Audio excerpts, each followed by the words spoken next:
This is TWiT. Apple is trying to figure out what it's going to do. China has banned all but the iOS 12 iPhones thanks to the Qualcomm lawsuit. One way to do this, an increase, I don't understand how this will do it. You can explain it to me. In Pegatron iPhone assembly to skirt China ban. Is Pegatron outside China? This whole thing is so... it's Pegatron. I don't know because they're all Taiwan based, but they manufacture a lot in Shenzhen, I think. But it's so weird. It's a Qualcomm patent, but for software, and software updates can get around the patent because it's really a software patent. This whole thing is just eventually legal the patch would change this. Yeah, I mean there were rumors that were rushing out the patch this week just to. According to the Nikkei Asian Review and documents they saw, iPhones produced by Pegatron are exempt from the ban, whereas phones sourced from Foxconn and Wistron are blocked. Apparently, Pegatron pays a license fee for the software Apple uses that's Qualcomm's asserting they own, and Foxconn and Wistron don't. I didn't even know that was possible. Apple I saw the lawyer yesterday on Bloomberg. He was dapper and he had the best name ever. What was that? It was like Thaddeus Robash or some amazing like young adult novel. I'm going to double check it. Some amazing young adult novel name. What did he say? Did he say even we lawyers can't figure this out? He just said it was a bunch of mumbo jumbo to distract from the fact that they had no case and that they were abusing Fran and all the same things, like the basic talk. He was not a lawyer for Apple. He was a lawyer for Apple manufacturers who was not very happy. And it seems like this is all getting caught up in the whole trade war. It's all about the trade war. Yeah, you know. It's just tit for tat. It's a retaliation. Theodore Bostrus Jr. Sorry, Theodore Bostrus Jr. That's a good name. You're right. Isn't that Dick Van Dyke's name in Chitty Chitty Bang Bang? Pegatron is also looking at moving some of its iPhone production to Indonesia, and that's about tariffs. Right. That's what happened to my e-bike. Where did my e-bike go? It's in here somewhere. It took me months to get it because they had to move their production to Germany from the U.S. because they had a $300,000 bill for the motors they had imported from China due to the new 25% tariff. This is typical what's going on. So many industries related to tech, and even some that are even not related to tech. They can't make the plans they thought that they could make 5 years out are now inoperative because now they have to have a plan. Whatever plan B and plan B they had before, now they have to have a plan B prime, a plan C prime. I talked to someone that was a couple months ago that was like, we literally have 3 books on the shelf. One is if Trump gets thrown out of office before the end of his term. One before if he does not get reelected, but a Democrat takes over. One is if a Republican takes over, and all with sub issues on basically what happens with with tariffs and relationship with China. And a lot of it is really long-term stuff, not just, oh boy, oh thank goodness the tariff war is over. Now we can go back to business as usual. We're seeing them saying, well, let's start relationships with other chains. Let's make sure that we now have alternatives to go to, whereas we thought that this line was absolutely rock solid. Now we have to realize that we're building on sand, and we have to be able to move the caravan whenever we need to. Now Qualcomm's going back to China. They said, oh, that worked. Let's see if we could take advantage of this political situation to get the 10S, 10S Max, and the 10R banned. Financial Times says Qualcomm's asking courts in China to ban the latest models. We plan to use the same patents to file suit against the 3 new iPhone models. It'll be interesting. It's kind of sleazy to take advantage of a political situation. I wonder whether at some point this becomes there's a possible future 10 years out that has like when we say what happened to Qualcomm, like where did they go? Well, and it was like, well, they picked a fight with one of their largest suppliers or largest clients, and Apple is slowly working them out. A lot of people are working them out, and I think a lot of people are that this push that Qualcomm's doing could end up doing them a lot of damage in the long term. I was trying to figure out it's not why. just Apple, it's countries. Yeah, right. I was trying to figure out why my iPhone got 12.1.2, but my iPad did not. It's still at 12.1.1. There's 2 reasons. One, because the eSIM had a bug that they enabled in 12.1.1. But the other reason there's an update on the iPhone is these patents. Yep. This is an attempt to address the 3 patents in the Qualcomm case so that they don't lose the right to sell this year's iPhones in China or elsewhere. It's a benefit to being able to update every modern iPhone with the push of a button. Qualcomm says despite the 12.1.2 update, Apple continues to violate the injunction that would see iPhone sales banned in China. Qualcomm believes they're in violation of the court order, even though they haven't been given permission to do so. So what a vicious fight is going on. To Alex's point, Qualcomm is a silicon vendor, and that's not even their main business. Their main business is patent licensing, and those two businesses aren't harmonious. One, patent licensing damages their other business, and they've had a lock on a lot of the chipsets because if you wanted to sell phones in America, you had to use CDMA because of Verizon and Sprint. And that was not the case internationally, but Qualcomm took an exorbitant tax because of its right to the US market. And even Samsung, who makes their own much better chips than Qualcomm, had to use this, decided it was in their best interest to use Qualcomm chips in the US, thus bifurcating their phone lines.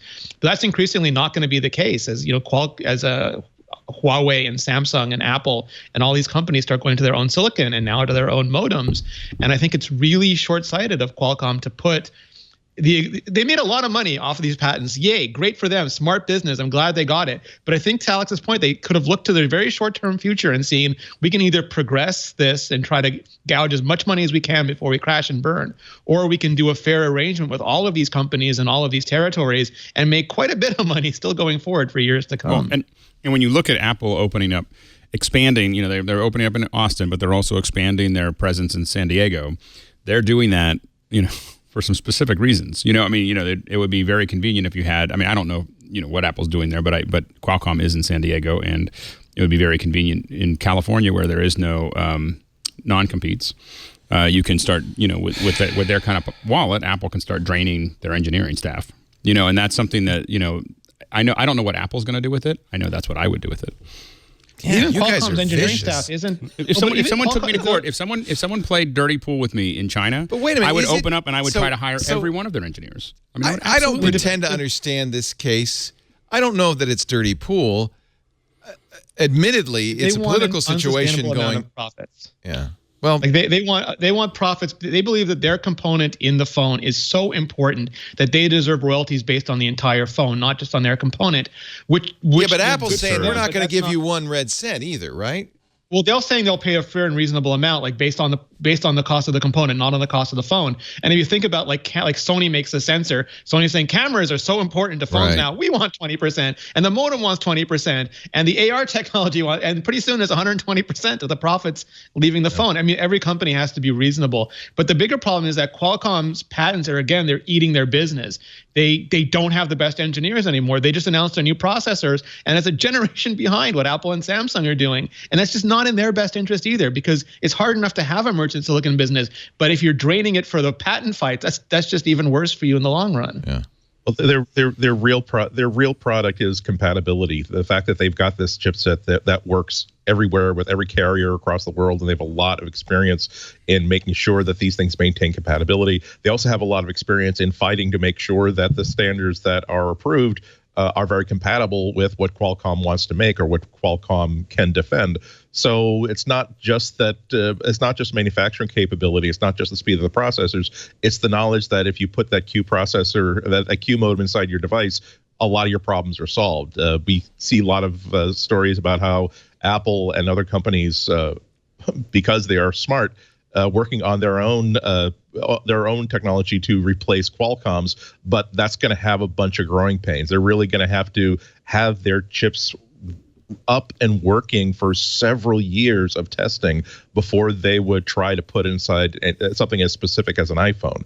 The Apple, you know what kind of disruption it takes when you find out that on one carrier in one country, that an iPhone is now not working or it's not getting the promised speeds. That's almost a crisis point. Imagine how bad it would be to say that, well, so long as you're not in a zone that has both 5G and LTE at the same time on a tower that has a common misconfiguration on it, you will get good speeds. Otherwise, enjoy your Hayes Robotic 1200 modem speeds. So that's really what they're selling. But Rene is absolutely right. I think they're playing their hands way too hard. Yep. This could be. I have heard of companies in the past essentially being as smart as Rene is saying that, well, we know that we only have a few more years in which we can make money off of this, so let's just smash open as many piggy banks as possible. And if it involves holding people's feet to the fire and basically holding companies' products hostage, we're going to have to do that. But Lord knows that their business transitioning into wearable processors is not doing that great, because they are building chips for almost a dying range of wearable devices right now. So they're going to have so maybe they really are in this sort of drastic, let's get as much money in the kitty so we can ease out the coming storm. Well, and I believe that they literally can't afford to make those watch chips. Like, that's the reason. Like, the reason they have bad watch chips is because they reused an old chip, and now they're reusing the reused old chip because they don't have enough money to invest in new chips. And a lot of that, I think, is because of the way that they're draining their coffers through these patent fights. Well, and I believe that the SEC is investigate them under the FRAND requirements, and if they lose that, then all of this goes away. Like, it's a devastating. Yeah, but I'm not thrilled by Apple's choice of Intel modems either in its devices, which are worse than the Qualcomm chips. So that hurts consumers, doesn't it? Yeah. Once again, that's a big. It's not a third rail, but it would be a very, very big step for them to say we're going to go with a less compatible modem than the industry standard. So it's these things nobody wins, unfortunately. They're expensive and drawn out, and I'm sure both sides feel like they have a case here, or they wouldn't be pursuing it. It is a shame that it got caught up in the trade war. Right. But yes. more importantly, both sides feel as though they have a very deep financial interest to keep this fight going rather than to find a point in which to settle. Yeah. This isn't like Microsoft Apple from years ago, where each had something that the other wanted or needed, and so they could come back and say, Apple, you can help us all out a lot with this antitrust thing we're going through with the government. Apple said you could really help us maintain credibility if you were to pledge support for the Mac for the next few years. Qualcomm Apple does not have anything like that going on. It really is. Qualcomm saying, basically thinking that Apple is the key to the continued success of the company. They needed those taps of money to keep on going. Apple is saying, you are holding us up. You are charging us money that we don't think we need to pay. This is not going to end except in fire.